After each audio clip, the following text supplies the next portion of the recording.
في الاشتغال على اليمين. عبد النور، وينك يا عبد النور؟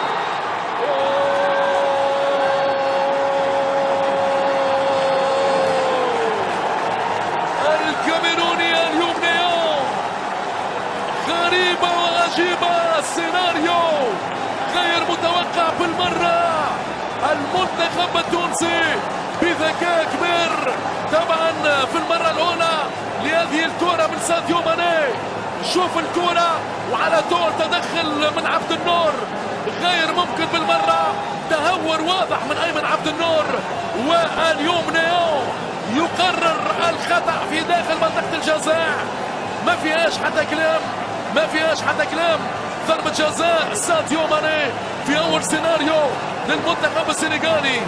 نجم نادي ليفربول 9 أهداف مع يورجن كلوب، نجم النجوم لأسود التالنجا في مواجهة الحارس أيمن البنغولي. يتقدم ماني، جول للمنتخب السنغالي، أول أهداف المباراة لساديو ماني. قلنا وخفنا وخوفنا كان في مكانه. منتخب السنغال في أول استفاقة يتجاوز بسرعة فائقة الدفاع التونسي، وأيمن عبد النور شوف يعني الدخول غير موفق بالمرة، يتدخل بقوة على الشيخ كوادي، وأسبقية سنغالية نارية تصعب الأمور التكتيكية على النخبة الوطنية التونسية.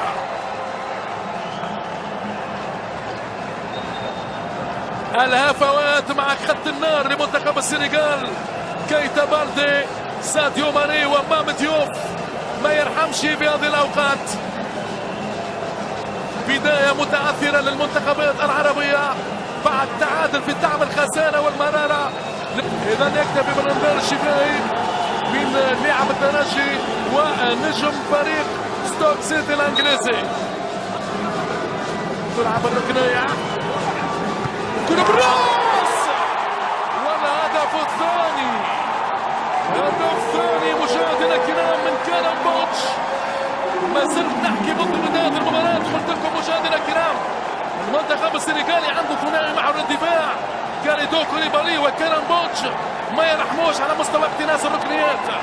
وشاهد كل في كلامي، وهذه هي الرأسية الحديدية، مطرقة سنغالية لكارم بوتش.